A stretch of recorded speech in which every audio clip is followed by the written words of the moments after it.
Welcome to SFG Top Performance. Today we have our regulars Jason and Derrick. They're going to bring us up to speed what they're seeing out there. You bet. Last couple weeks, we've really been seeing the crop starting to change. Corn really is, drying down pretty quick. We're going to see combines in the field here, probably some testing around, I bet, next week. And then the week after, people are probably going to get into it. Been hearing some moisture numbers farther up north that, they're in the 20 to 21%. So when it hits that, the bigger guys, it's kind of time to go there. And we've been looking at a lot of corn and trying to help evaluate where to start. We've been doing the push tests this year, and they've been really important because there's a lot of hybrid difference with how dry we've been and how much that stock cannibalized itself. So you really want to be out. You really want to be out in the fields, and you really want to do your push test, push that stock all the way to 45 degrees, and then if they're snapping off, that's a field that you need to go after a lot sooner. And if they're still pliable and come back up, that you'll still be all right. And if they are still pliable and they're still moving any water we have, they're still moving it up through the plant. So it's still finishing out test weight, that sort of thing. Everything is starting to black layer if it hasn't already. So we're really getting to the tail end of any water helping with test weight on corn. Once that black layer hits, it's just time to dry down and time to be harvested. But I haven't seen the late corn. I haven't seen it all black layered. I don't know if you have, Jason, but yeah, there's some that's still got the milk line quite a ways up, so there's a ways to go. And another thing along with the push test, there's a lot of ear shanks that are loose this year that you walk through the field and the ears are falling off. So check that as well. If you walk through and you're losing a few ears, that's another one to get because that's been a pretty common problem along with the push test. We've had a lot of yields from silage stuff, and it's just like the rain. If they got rainfall, it's going to be corn. And if it's going to be really good corn, I think, 180 in a lot of spots from what we're seeing in the good fields that were maintained well. And where they didn't get so much rain, there's still going to be corn, but it's going to be less, a little poorer quality. But the beans are something that's really, we've had a couple of rains to help them. So I'm more excited about looking at these beans right now because there's still a lot of potential there. They're green, they look good.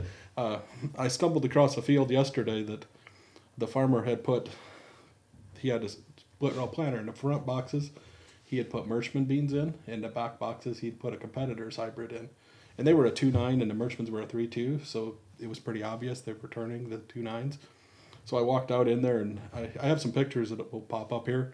And on the right side is a Merchman's.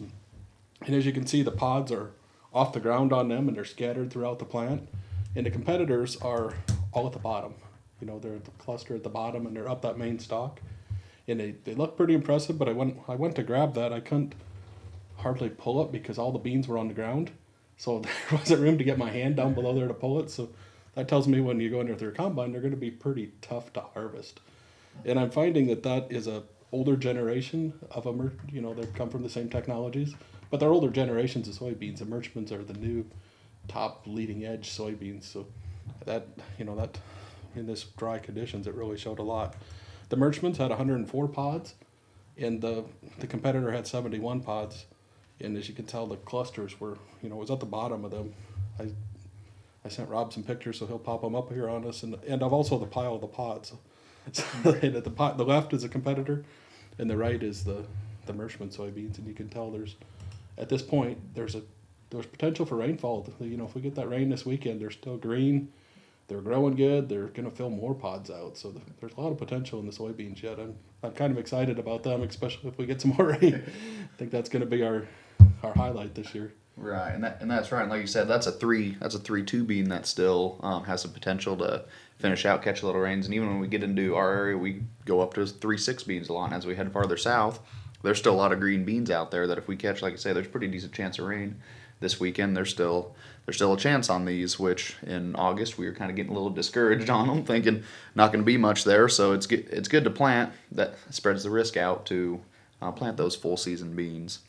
Some other trials that we've been seeing again on it's a 2.8 bean that's turning. Everything before the 3.0 bean seemed to be starting to turn down. So now is a really good time of year if you have trials out there in the field, especially fungicide, if you leave any check strips or anything, be out there looking at them because very, very, very often when we spray fungicide on soybeans, we see the response where it just keeps them alive longer. And then those leaves fall off quicker in the untreated checks. So we're taking drone pictures of a treatment that we have, and we have a really nice trial with foliar products as well. That we did strips of foliar micronutrient products, and then did a untreated strip with no micronutrients and no fungicide in it. And I'm really hoping that we just see night and day difference with the strip right in the middle of this field, and then that should equal bushel. So we're hoping that comes out the way we want it to, I guess. And we're monitoring those and checking the dry down, and looking at those kind of trials. But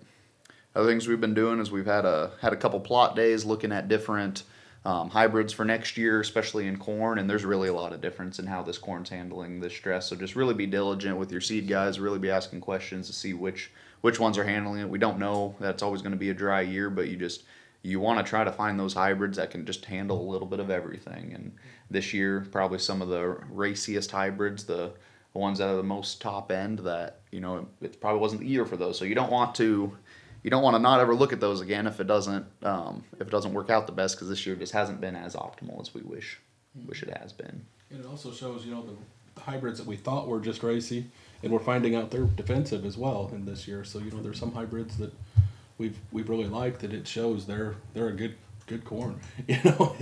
It's really showing the ones that are racy and also are defensive. So that might be some of our go-tos. Well, that's right. We were talking about the early 109-day decal that's kind of always been a top end product. It's DeKalb's most popular product that they sell in North America, and it's handling the stress really well. So we got to make sure it equals yield. But kind of the last 3 or 4 years, it's been put that on your best ground, but maybe on the tougher ground, just watch out for it. It's made for that top end, but really it's been handling this well. So I hope that equals yield, and then that'll be really good if it can even handle the tough years. So Exactly.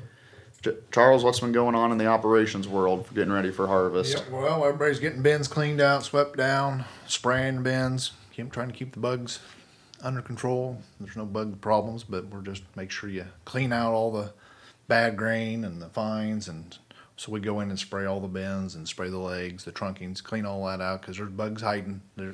They find where to go, but get everything cleaned out, get your weeds cleaned up, trimmed around your doors, because somebody's going to make a mess around your bin, so it's a lot easier to clean up if you get rid of all the stuff around it. But elevator wise, we're in pretty good shape. Everything is getting cleaned out. Milo's come along real well. They're be ready to take grain. They are ready to take grain on the old side. The new side will be primarily a corn dump. So as far as that is, that's really changed the landscape across there. I got the pipes up, and it's coming together, finally getting there. So outside of that, there isn't any other big projects we're working on, getting things cleaned up and doing our maintenance, getting sprayers all put away, winterized, and toolbars are getting out of the shed. So we're just switching gears. So that's it at this time. So I want to thank you for joining us. We'll see you again in 2 weeks. Thank you.